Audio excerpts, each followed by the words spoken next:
Well, hello, everyone. A very good afternoon to you all. It's fantastic to be here. Great to see such a good crowd here for really what promises to be a great panel. My name is Carolyn Kassan. I'm the Associate Dean at the NYU Center for Global Affairs and the founder of the Energy, Climate Justice, and Sustainability Lab. And I really am very honored to have the opportunity to moderate this panel. Before I introduce our fantastic panelists, I also want to say that this is really a topic that is near and dear to my heart as someone who sort of sits at a very large university, who thinks a lot about workforce development, thinks a lot about the curriculum and what we need to be doing to ensure that our students have the skills and the knowledge to thrive and to make a difference.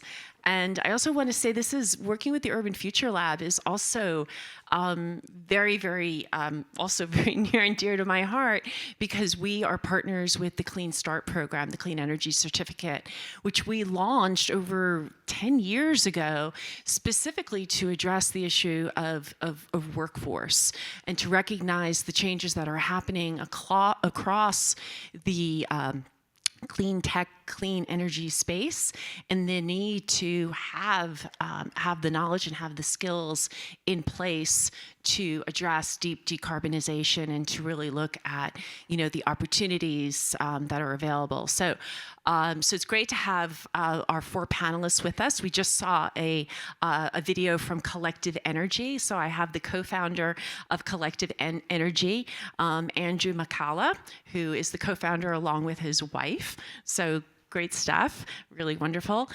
We also have Michael Yee, who is the director of the Educational Cultural Trust Fund of the electrical industry. Michael, thank you so very much for joining us. We have Annel Cabrera-Marus, who's the Chief Program Officer for the Green City Force. Thank you. And finally, we have Neil Padukone, who's the Executive Director, the Mayor's Office of Talent and Workforce Development. So I'm going to start with you, Andrew, since the audience just got the chance to see the Collective Energy video. Can you tell us about what was your motivation for starting Collective Energy, and how do you think about workforce development in specifically around what you do? Yeah, thank you. Thank you so much. It's a pleasure to be here. So I tried to not start Collective Energy. I tried to look for people who were doing this, and I didn't see it. And so I think I'll need to give a little bit of background on how I saw this particular problem. I spent the previous 15 years of my life responding to natural disasters all over the world, actually unnatural disasters, as I think they should be called, and would travel to places to bring medicine to medical facilities all around the world. I lived in Haiti for 2 years. It's where I began my hatred of diesel generators, because I lived next to one that never turned off unless it was broken, which it often was. And in our country, I'd go to nonprofit community health centers that are in every city, in every county, in every state around our country to bring them medicine, and inevitably they'd be closed because they had lost power from whatever had just hit them. I was here actually after Hurricane Sandy, 13, 14 years ago. 40% of generators failed, studies showed after that event. And so people couldn't get their health care from these nonprofit community health centers that exist in medically underserved areas to serve the poor. They don't turn anyone away, and they now have to solve this problem of power loss. So I came to it from a resiliency standpoint. So we install solar battery microgrids on the 15,000 nonprofit community health centers across the country to help them stay resilient. But beyond that, I've seen so many other benefits. They're reducing their carbon emissions. They're saving money on their bills.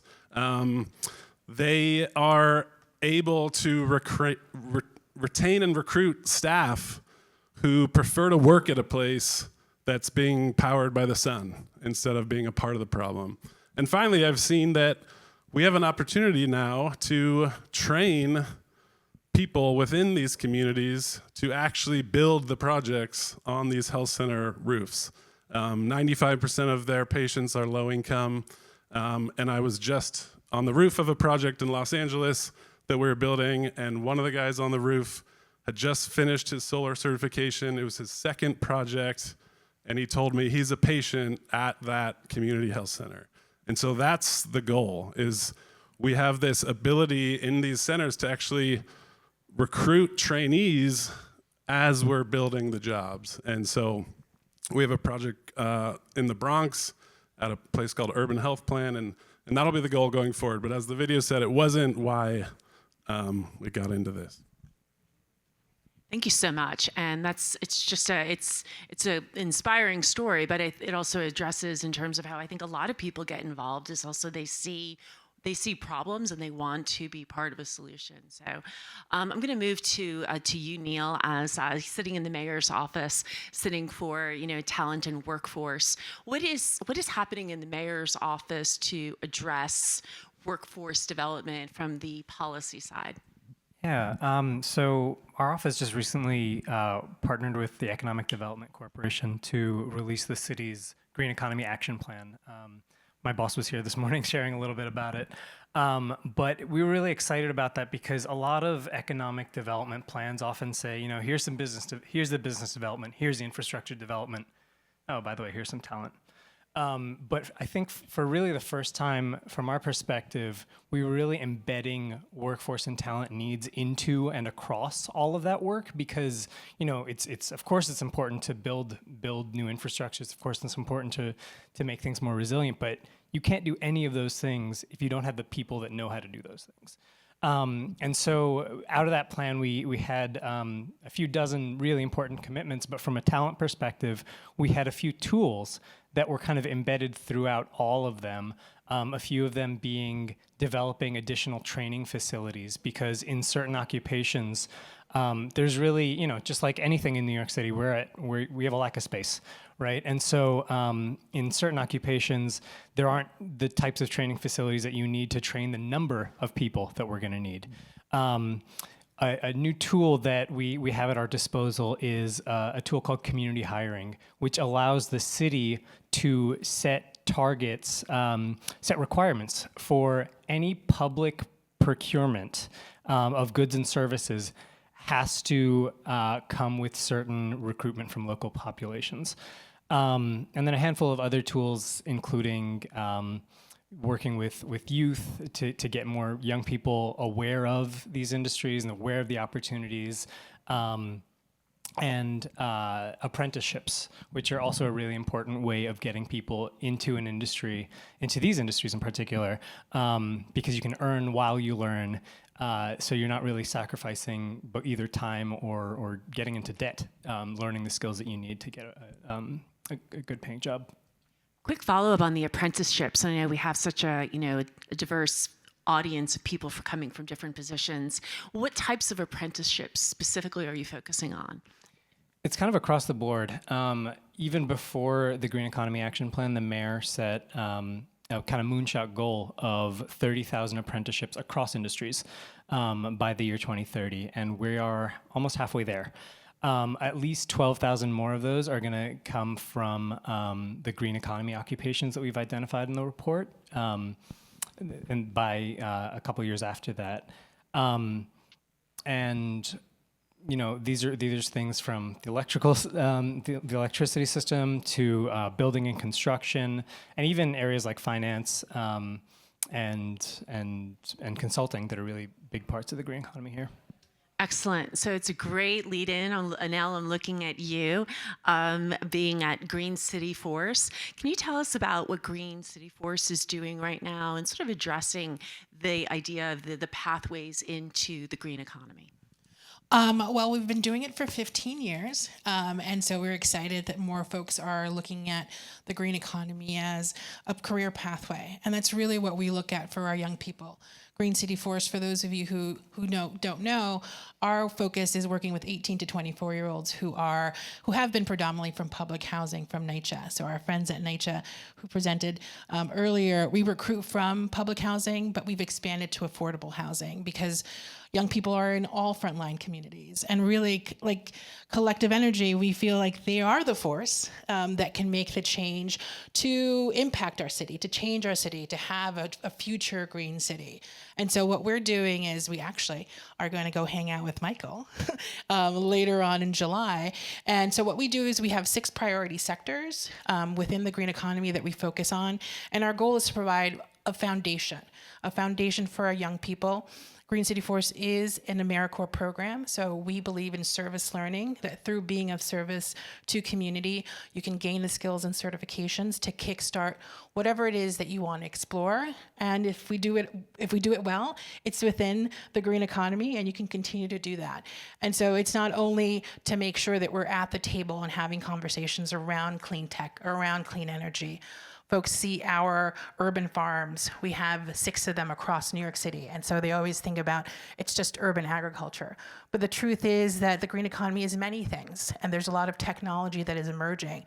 So what we are doing right now and what we will continue to do is to make sure that we have a seat at the table and that we talk about the potential that exists within our young people from community to really shape and move forward through work, through being a part of this collective efforts. I think, Basil and everybody this morning set the tone. It is about centering community, and for us, that community is a community of young people who can start their careers and really continue to evolve and gain the skills that we all need in order to make sure that there is sustainable change and that we're actually having a clean transition.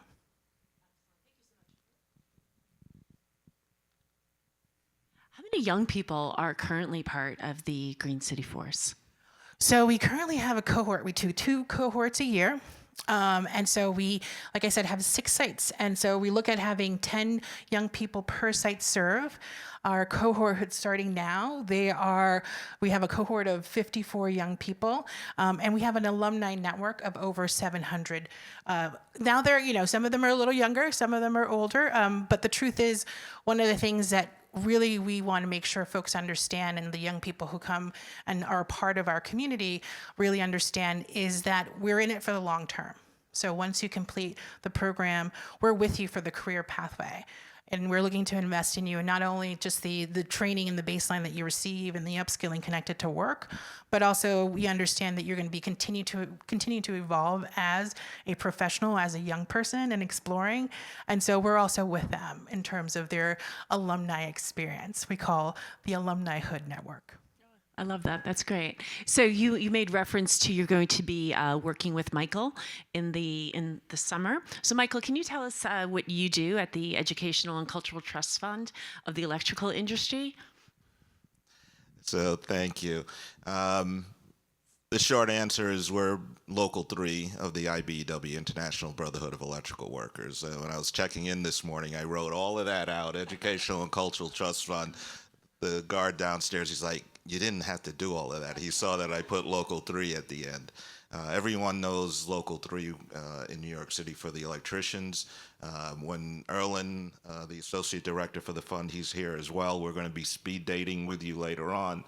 You can get some more insight to us. But our role, the educational and cultural, is to do the continuing education for the members of Local 3.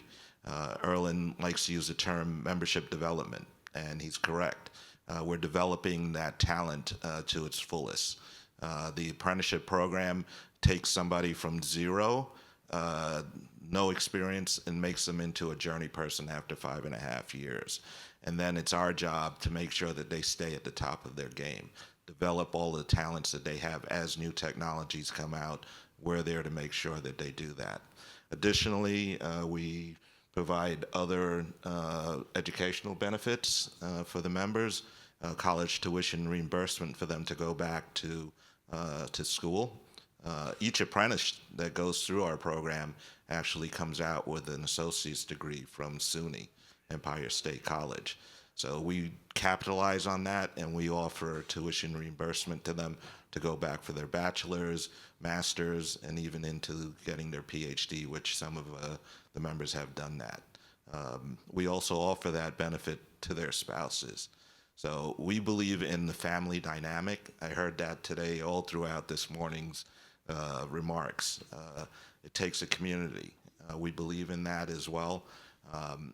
Our former business manager, Harry Van Arsdale Jr., said, if you want to know what your membership should look like, write a New York City subway. We're proud of our diversity within our organization. There's about 1,200 apprentices right now in our program. 50% of them are minority and women. Neil has walked through here with Abby in the morning, and you see that diversity when you walk through that building.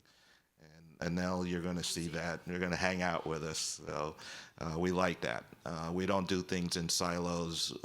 We want to grow our organization for the benefit of New York City.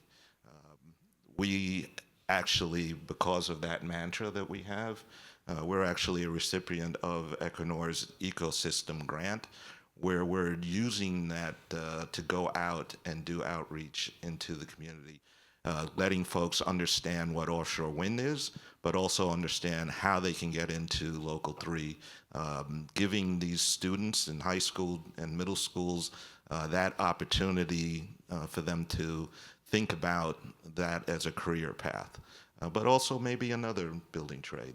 And so that's one of the reasons Annel's coming to us, so their cohort can see what being an electrician's all about and what the training's involved to become an electrician.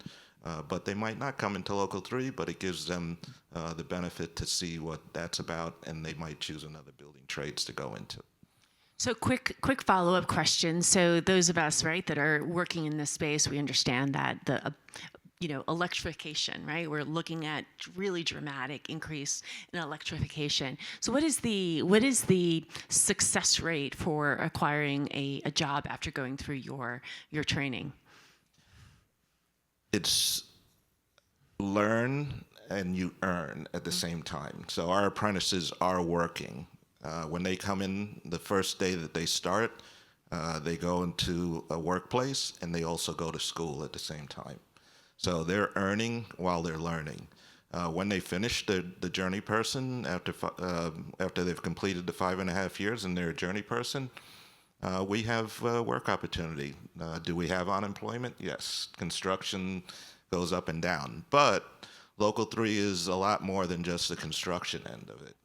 We actually have 3 departments within Local 3, construction, manufacturing, and maintenance. Myself, I spent 20 years in the maintenance, never had a day unemployed. I worked in a cogen plant before coming out of the field. So there's opportunities in various other ways to be part of Local 3, whether you want to be in construction or if you want to do project management, you want to be engineering. We have a full support staff for our electrical contractors that they're engineers, they're project managers, they're accountants, estimators, so forth. So there's somewhere for you in Local 3. That's excellent. Thank you so much. So Andrew, I'm going to turn to you. So how do you build the skills in terms of going into communities? How do you build the required skills in an equitable and an inclusive way? And how have you done it at Collective Energy?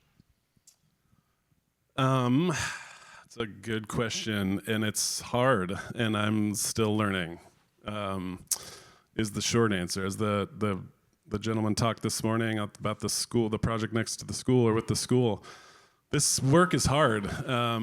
So, I came to it. I had built microgrids in Puerto Rico after Hurricane Maria, longest power outage in U.S. history. Death toll after that hurricane was linked directly to power loss. So from space, they could show that the municipalities in Puerto Rico that were without power the longest had the highest death rates. And I was driving around the island with cooler boxes full of insulin because Puerto Rico also has the highest rate of diabetes in the world, in the developed world. And so people couldn't keep their insulin cold, driving around, delivering it to them every day. And the generators weren't working, ran out of fuel. And there was like, we have to find a better way. So that's when I started the company to bring that to the rest of the U.S. I live in California, where if anyone's ever heard of public safety power shutoffs, it's where the utilities turn off your power when the wind blows because of the fires they keep starting and are getting sued for, and then they just raise the prices. So it's a weird system. But so I came home and was evacuated for a fire. I was out of my home for a month. At the time, the longest fire, the biggest fire in California's history, which has been bypassed 5 times. Anyway, I'm digressing. I thought I knew how to build microgrids on the roof for community health centers, because I knew community health centers. I'd worked with them for 15 years, so a lot of the talk today has been about that. The 4 sides of the square. Know your community. Is there a need there? Do they want you there? Have you lived with them? And as I say, I've spent many of their worst days. I've been with them because they had just been hit by something. So I had that connection. I've partnered with the National Association of Community Health Centers that oversees them all. We've actually gotten access to funding and financing to be able to build the projects. And now what I'm finding is we're trying to build projects in Alabama and even Hawaii, and we can't find companies to build them. And one is because microgrid is different than rooftop solar. It's more complex, but also there's not enough trained workforce. And I think so. What we're trying to do as we're a developer, we're not.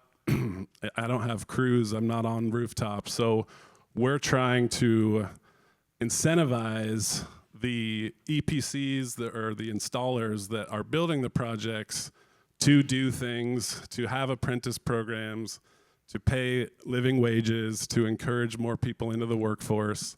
But it is, in California now, and sometimes policies are good to help do that. In California now, they've changed the law, so all commercial solar projects are required to pay a prevailing wage. So it's short term, that's hard, right? Because it's raising the cost of project, but longer term, it's where we need to go. We just won a large $70 million award from the Department of Energy for their Energizing Rural and Remote Communities program. We're gonna build 150 microgrids for community health centers in the rural Southeast. So Alabama, Mississippi, Georgia, Florida, the Carolinas, Tennessee, Kentucky. It's fantastic, but it's fantastic, and every project is complying with Davis-Bacon, so prevailing wage, Build America, Buy America, so we have to find all the products, the solar panels, the lithium-ion batteries, all has to be made in the US, which doesn't exist yet, but it's all driving in the right direction, right? So I think the movement is where it needs to be moving. It's also, just honestly makes it harder to do stuff today.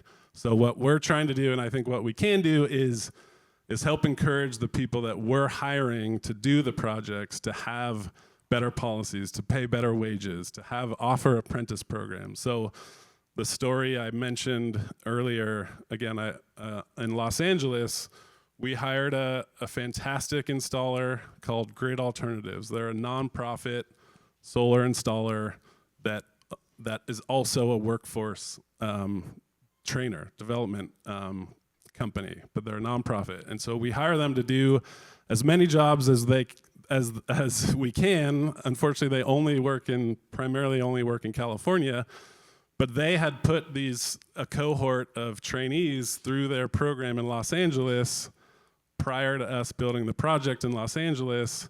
And then I find that one of those trainees had now been hired by them to build the project on the community health center roof.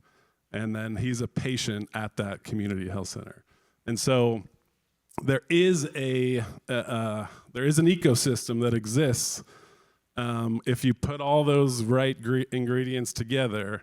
But I think for us, we're having a hard time finding the Grid Alternatives equivalent in all these other states that we're trying to work in as a national developer.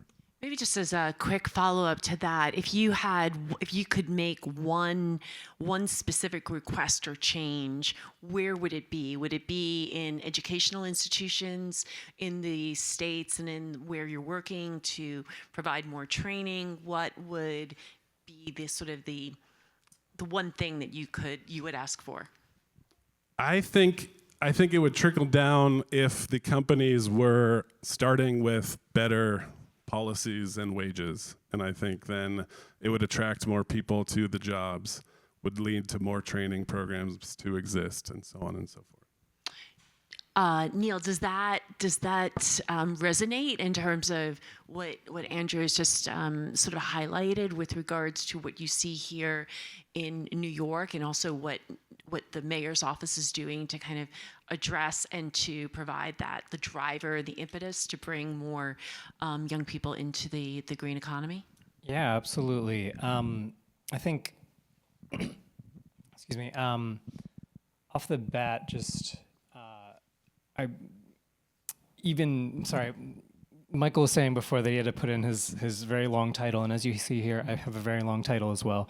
I didn't put the whole thing in, but the work that my team, the Manufacturing and Industrial Innovation Council, or MAIC, does is we serve as the industry partnership with the industrial sector, which we define as manufacturers, transportation and logistics firms, and infrastructure services companies, including companies like yours, here in the 5 boroughs. And as a city of skyscrapers, you might not think that we have that many manufacturers, but there's about 60 or 80,000 people that work in manufacturing, and all 3 subsectors have about 500 to 700,000 people working here in the 5 boroughs.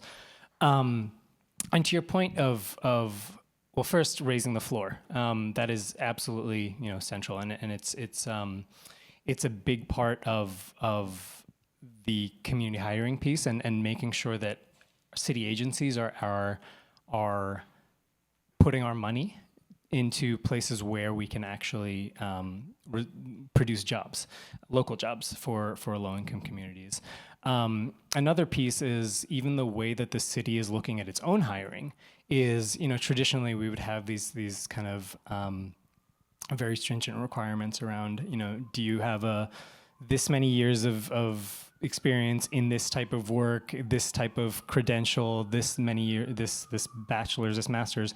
For a number of entry-level titles, the Department of Citywide Administrative Services has removed many of those, so that if you are committed, if you have some comparable knowledge and transferable skill, you can get in the door and work your way up there, so that formal certification isn't a barrier that way.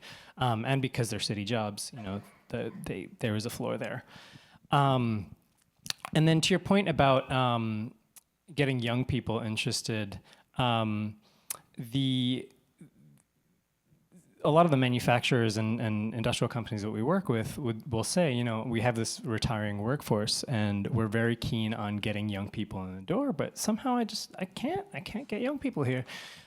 So a couple years ago, our team did a few focus groups with young people in nonprofit that work with nonprofits and schools throughout the city.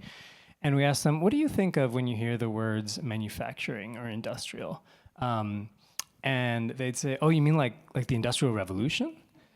You mean like that's like children doing hard labor, right? Like, I don't want to get my hands chopped off. I'm not doing any of that. And so very often we realized that there was this huge perception gap. And one of the things that we heard was, oh, these are companies that are also like causing climate change, right? They're polluting. They're just bad companies. I don't want to work for these people.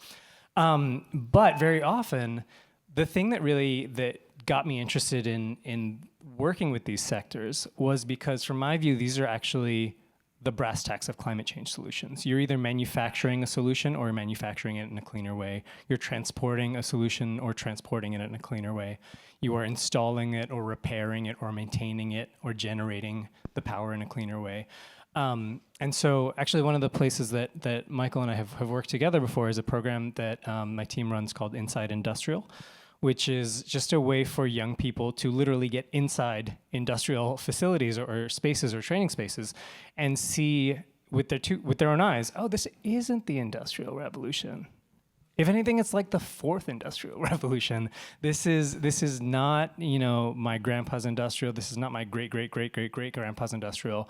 This is my daughter's industrial. It's heavily computerized. It's computing. It's solar power generated. And I think just that seeing that firsthand, the impact that these kinds of companies and this work can have, starts to open people's minds to, maybe I can get that job. Maybe I can fix the way this is done. Maybe I can run this place. And I think from there, just kind of opening people's minds to possibilities is another way to getting them into the door, and then to raising that floor once they're there. I love that. That was really beautifully said as well, and described. A mentor of mine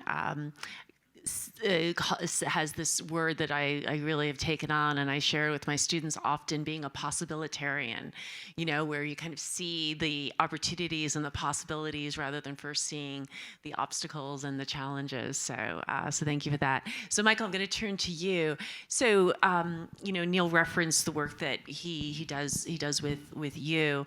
Who are your partners? Like, how do you think about your partnerships and the various stakeholders that you work with?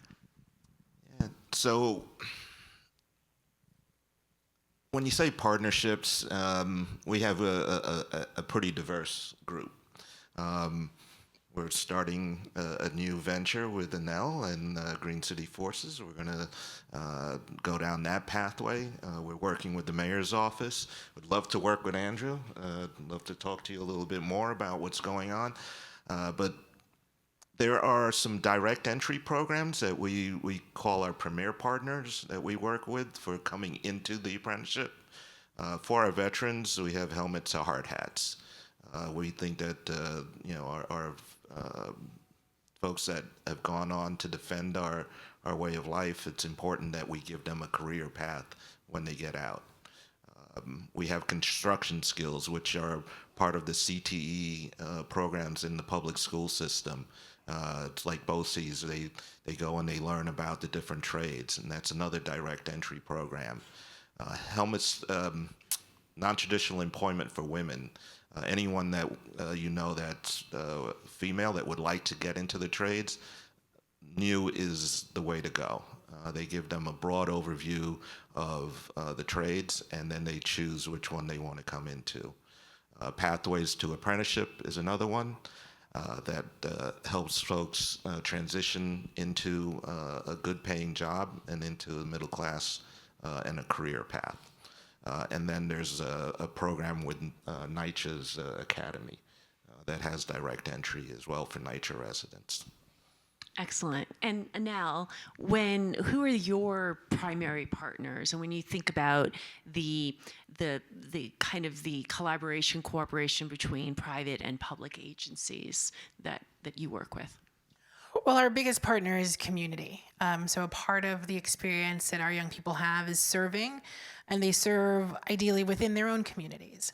So as I shared, we have 6 what we call eco-hubs, which are farms at NYCHA that we started. We're the largest farms at NYCHA partner.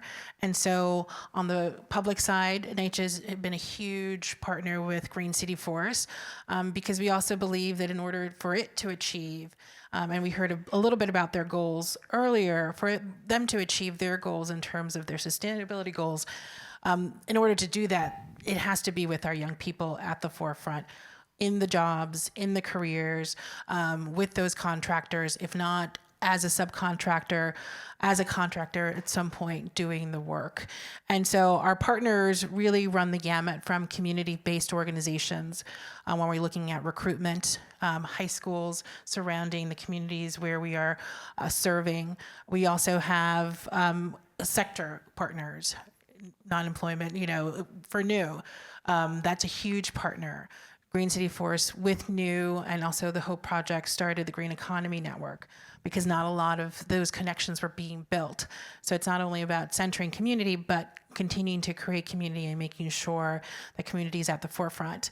And so that gives us an opportunity to blend, to look at who's looking at working in New York City from the private sector, and are they talking to us and to our partners in terms of creating an equitable workforce that looks at training, paid training, looks at family sustaining wages, but also growth potential, and also a lot with Michael. We talked a lot about letting folks understand what the landscape is when it comes to union work. What the labor movement has done, and what does that mean for workforce?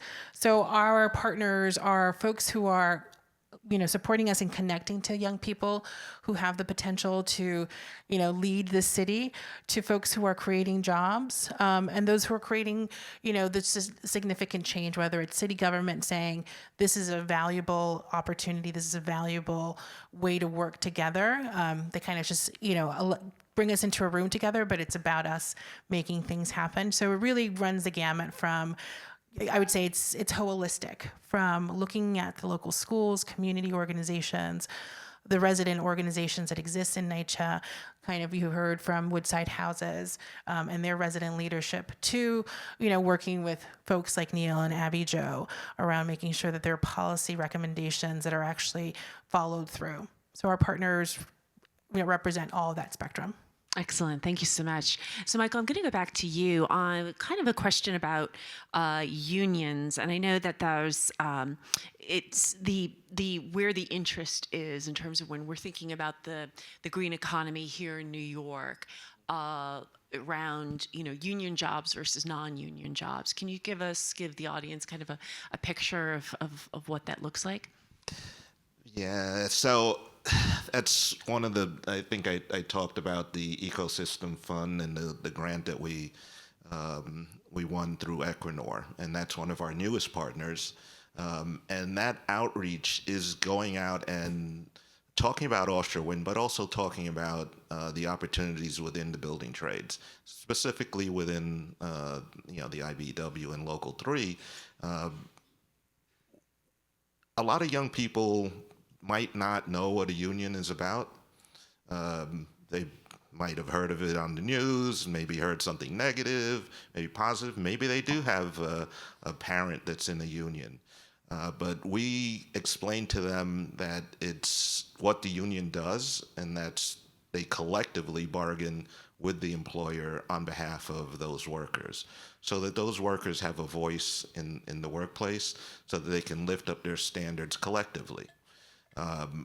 What we offer through that collective bargaining, the department that I'm part of, is that education. The members and the apprenticeship as well, there is no cost to them for their education. It is completely covered through that collectively bargained process. That apprentice, I talked about them getting a college degree, an associate's degree. They didn't have to pay anything out of their pocket. They just have to invest their time. They have to make sure that they show up on time for work. We make sure that they have those values in place when they go and they work.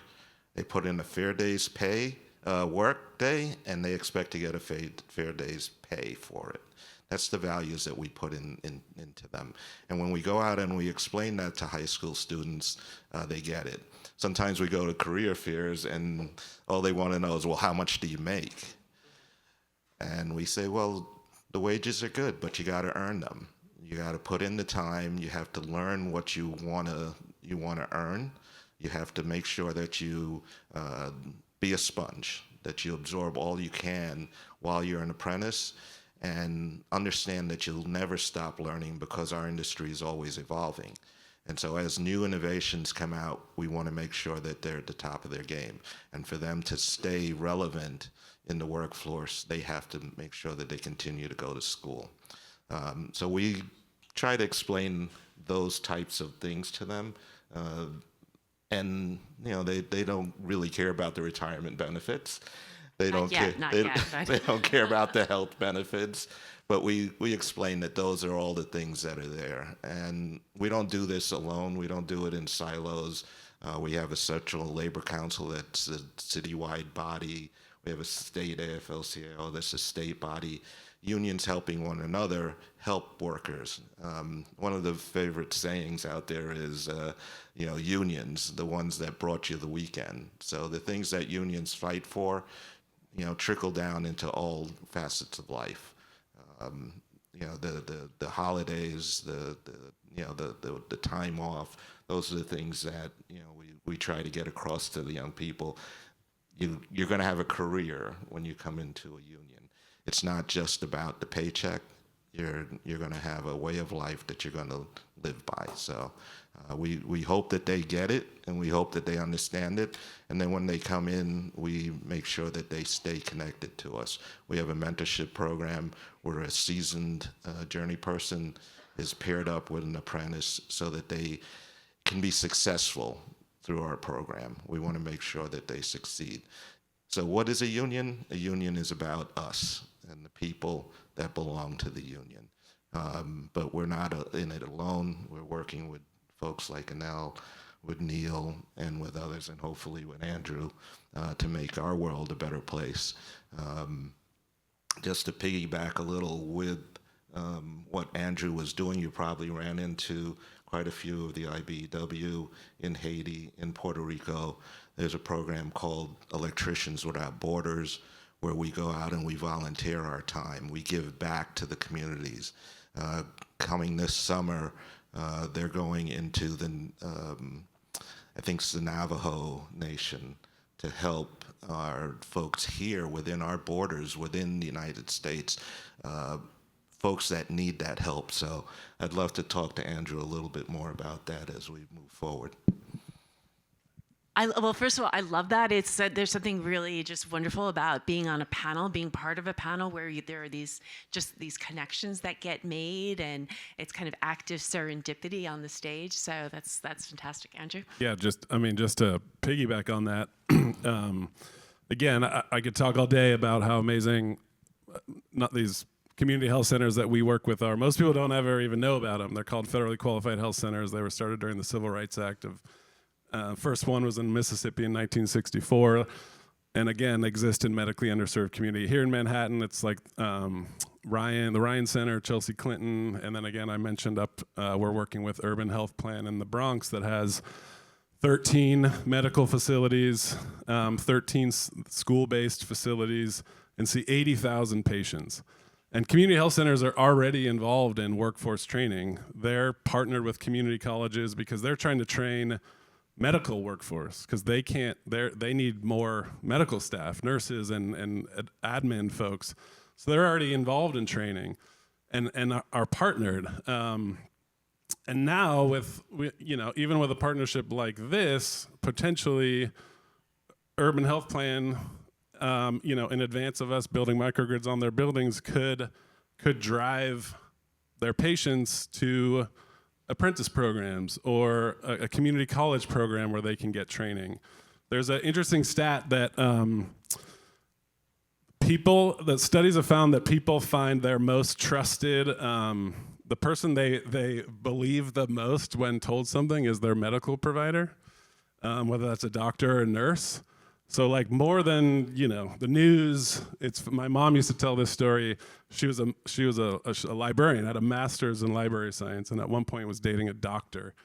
And this is before my time, but she said it drove her nuts that people, when they wanted a book recommendation, she was a master's of library science. They asked her boyfriend, the doctor, because he was a doctor. So people just trust what medical people say. So anyway, the point is, if these community health centers where we're working can help drive people into training programs, 95% of their patients are low income, 65% are racial ethnic minority, but we need to drive these folks into programs where they can get the training to then build these projects. Fantastic. Thank you very much. And Michael, I just want to say that I grew up in a union household. My father came over from Ireland and he was part of the 608. So he was a construction worker. So yes, so thank you. So this is a question for Neil and Annel. In terms of New York City, and, New York State has really sort of been very forward with regards to putting, both on the policy front around climate and making kind of New York very much of a climate leader. What would you ideally like to see in each of your respective positions to kind of go to that next level? So now, in terms of what you're doing in Green City Force, what would be the kind of what your next ask if you had that sort of wish? And then Neil, I'll take the same question to you. I'll give my wish to Neil, or at least you can help make it come true. But really, it's the biggest, and you'll hear this whenever you talk to anyone at Green City Force, is to pay young people, to pay them for their time. We've had this, we get paid for our time when we invest in ourselves.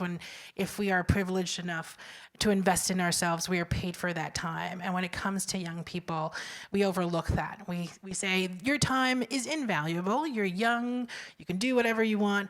But the truth is, in order to invest in themselves, they do need that support. We have young people who are caretakers in their family. It's not that they have young families, it's that they're taking care of their siblings, they're taking care of their moms, they're taking care of their extended family.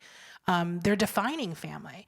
And so really creating a roadmap where we're investing in young people to really be at the forefront. When it comes to wind, we've had and are a part of a lot of conversations around upcoming wind technology, knowing what do the jobs look like and how do we make sure that we prepare our young people to be to be at work, to do the work, to lead in terms of technology and advancement. We have a lot of young people who've done solar training. And so that's been great. We've been working with NYCHA on the Access Solar contracts, and we're excited that that continues.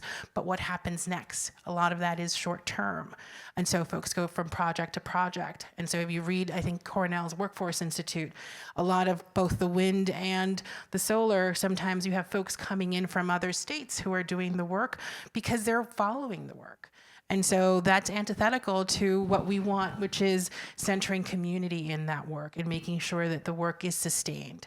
So my wish would be, in order for us to really see a transition happening, is to, one, invest in that roadmap, invest in that runway that has to be long, because a lot of our young people don't see themselves in the work. Right? They don't see an electrician who looks like them, which is why we're taking them to Local 3. And to Michael's point, they don't know what a union is. And in terms of industry, there's a lot of education that we do to let folks know these are spaces for you. You belong in this space and no one else can tell you differently. And in order for you to sustain that, you also want to be equipped. So investing in that training and investing in a longer runway would be the North Star, our wish for making sure that our young people are successful. Excellent. Thank you for that. Neil? Thanks. In terms of roadmap, please take a look at the Green Economy Action Plan. There is something in it for everyone. Just to highlight a couple of pieces, our colleagues at the Economic Development Corporation have an RFP out for a climate innovation hub at the Brooklyn Army Terminal that has a handful of components, including a really central workforce one. And so if you or anyone you know is interested in being a part of that, please check that out, as well as the entire plan. But actually, and helping us get to many of those goals, because this is a Green Economy Action Plan for the city of New York, for the people of New York. And I think that was really an exciting thing about this. But a specific thing that actually you teed me up for perfectly, thank you, about in terms of paying young people, and frankly tying together this concept of apprenticeship while earning while you learn, of getting paid on the job, of engaging young people and building those pathways. My boss Abby Jo recently has been working with the Department of Education and an organization called CareerWise to launch Career Ready Modern Youth Apprentice. And this is a program that matches juniors in high school with employers. Do we have any businesses in the or anybody that hires or employs people? Check out this program. It matches juniors in high school with employers, and they come to their employer for the second half of the day after school every single day. Maybe 3 or 4 days a week for 2 to 3 years. So unlike an internship, which of course has its value of just kind of getting your feet wet, you don't lose the institutional knowledge that you've developed in that young person because they are building it with you over years. And the value this has had is for the students themselves is immense. They're getting paid. They are getting tremendous experience that, frankly, never mind their peers, some of their elders don't have yet. And then they have a network. They have the floor is raised on so many levels. And frankly, when we first got our office's apprentices, because this is something that the city is doing, we're trying to lead by example. When we first got our apprentices, I was like, I'm gonna have to babysit some more kids. What is this? But truth be told, one of them is now leading an outreach effort for Local Law 97, and she can describe it better than I can, or than anyone else in our office can. Another one is developing outreach materials for programs like Inside Industrial. Another one is creating contracts for employer engagement with one of our other apprenticeship programs. And so there is, in addition to all the tremendous value that the program is giving to these young people, they are bringing so much more value to us. And it's just a win-win-win all around. So please do check out Modern Youth Apprentice. Excellent. I do want to make sure that there's time for 1 or 2 questions. So I'm going to ask one more question, and then if we could take 2 questions maybe from the audience, that would be fantastic. So Andrew, you Collective Energy started in California. If you could take something that has worked very well for you in California and sort of see that as kind of like something that's been a supporting driver, supporting lever that could be other states could take, other states, cities, what would it be? I don't know if this is the exact answer, but I mean, for directly what's been the most beneficial for us is to find good partnerships, number one, and good like installation partners that are doing job training while they're doing their installs. And I mentioned one that we use in California, Grid Alternatives. They have 9 chapters up and down the state, and again, it was talked about earlier, they're paying their people well, so they have no shortage of staff. I mean, their trainees become their hires. Everyone who finishes there wants to stay working there.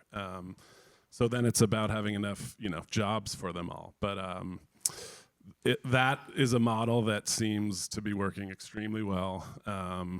And somehow they're even the lowest cost installer we've used. So I would love to see that replicated. Fantastic. Do we have a question or 1 or 2 questions from the audience? Oh, thank you. Right. Yes. And could you state your name and, your affiliation of why you're here?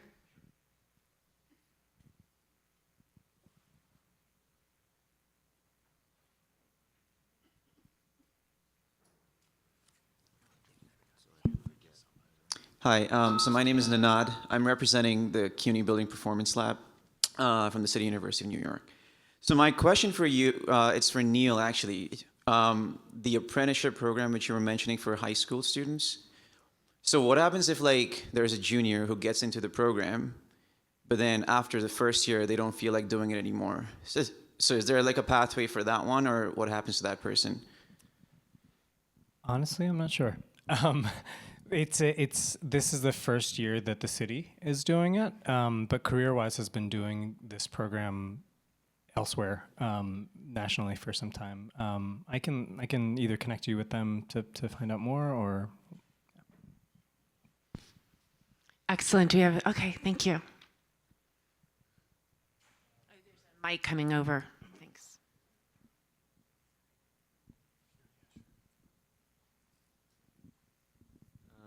Thank you for Electric 3 and Neil also. So the urban futures, a couple of panels we had. So what's happening is that when we are talking about decarbonization or carbon solution, climate solutions, decarbonization means electrifications. And then getting the city for electrification, we need electricians. Now what happens is, the funding mechanism, the building mechanism, the code enforcement is HPD. So NYCHA or someplace, city officials, they will go to a particular apartment and check. HPD doesn't have, like you call 311, there is no system to complain about for an electrical fixture or something. So my question is, where is that gap? If we want to have the climate solution or the $368 billion coming for the Climate Act work for the cities, our code enforcement and our talent, our workforce, there is a gap. Why is that? Michael, I'm assuming you're going to take this one. Well, I was about to say I don't know why there's a gap. But I think that's something that was brought up earlier in one of the panels about policies and making sure that we get to the right people. So your question is basically how come the energy efficiency measures aren't taking place inside the NYCHA apartments? All agencies, they have to work together for these, the system to work. If we are working towards electrification or decarbonization, all of these urban agencies, the city agencies, the workforce, and how it happens is via HPD. You call 311. Okay, I'm sorry. So- You know what? We're gonna, because I think Yeah. that's more complex. So I really do want to make sure that the remaining time that we have is on the green workforce. So my question to each of you is, when you're thinking about the next 5 years, the next 5 to 10 years, and the critical skills that you want to see, that you want to develop in your organization, in your companies, in the work that you're doing with your union, with the city, what is most important? I'll just go straight down. Neil, you can start, and then we'll go down. This way, okay.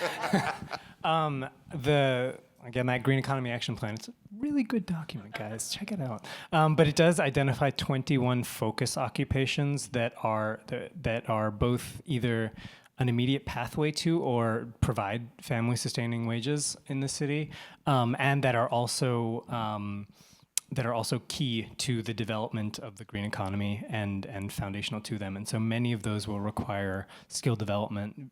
And they're across the spectrum. They're everything from building and construction, some manufacturing and maintenance, electrical, of course, but even areas like management and business development. Thanks. Annel? I was trying to see if one of our board members were here or not before I give my answer. Because in the next 5 years, it's kind of a two-pronged thing. I would love to see our young people in spaces like this when it comes to the technology and advancing and iterating on what we see today. Not just the labor that's going to do the work, but the actual intelligence and stamina to keep us moving forward when it comes to what we actually need to run a city and to run a clean city.